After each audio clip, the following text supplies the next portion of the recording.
ఇక్కడ మీరు చూసేది ఏనుపదం చెట్టు అంటారండి. ఇది నల్గొండలో బ్రహ్మంగారి గుట్ట పైన ఉంది. బ్రహ్మంగారు 11, 12వ శతాబ్దంలో ఇక్కడికి వచ్చి ఆ చెట్టులో తపస్సు చేసుకున్నారని చెప్పి అక్కడ వాళ్ళు చెప్తున్నారండి. తపస్సు చేస్తున్న తర్వాత బనగానపల్లికి వెళ్ళి అక్కడ డైరెక్ట్గా జీవ సమాధి అయిపోయారండి. తర్వాతకి తన శిష్యులు వచ్చి ఇక్కడ విగ్రహ ప్రతిష్ఠ చేసి పూజలు చేసేవారు. కాలక్రమేణా ఇక్కడ మన వాళ్ళు కూడా ఇక్కడ పూజలు చేస్తున్నారండి. ఇదే చెట్టు అండి మీరు చూసేది. ఫుల్ లెంత్ వీడియో కావాలంటే మన కింద కనిపిస్తున్న ప్లే బటన్ మీద క్లిక్ చేసి చూడండి. అండ్ ఫుల్ డీటెయిల్స్ కూడా అక్కడే ఉన్నాయి, వెళ్ళి చెక్అవుట్ చేయండి.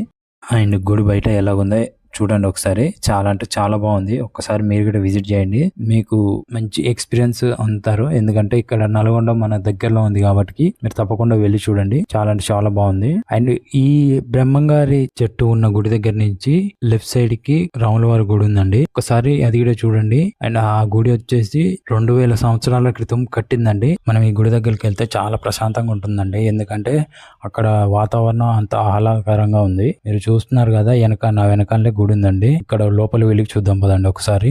అక్కడ చూస్తున్నారు కదా డిజైన్ కూడా రాతి మీద ఎలా చెక్కారో అప్పటి కాలంలో వాళ్ళు. కానీ విగ్రహాలు మాత్రం కొత్తగా తయారు చేయించి పెట్టిన విగ్రహాల్లా ఉన్నాయండి. చూస్తున్నారు కదా, ప్రతిరోజు ఇక్కడ అభిషేకం చేస్తారండి స్వామివారికి. ఒక్కసారి ఈ గుడికి వచ్చే దారిలో లొకేషన్ చూడండి ఎంత బాగున్నాయో.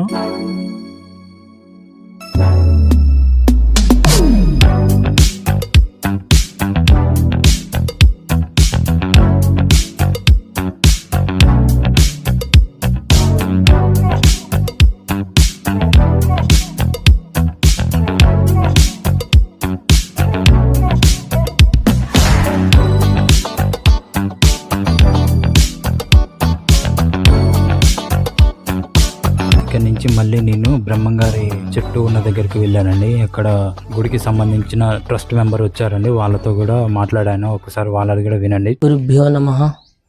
శ్రీ శ్రీ జగద్గురు పోతులూరు వీరబ్రహ్మేంద్ర స్వామి ప్రత్యక్ష కలియుగ దైవమైన ఈ బూర్గు వృక్షంలో అంత పవిత్రమైన స్థలంలో వెలవటం మహనీయం.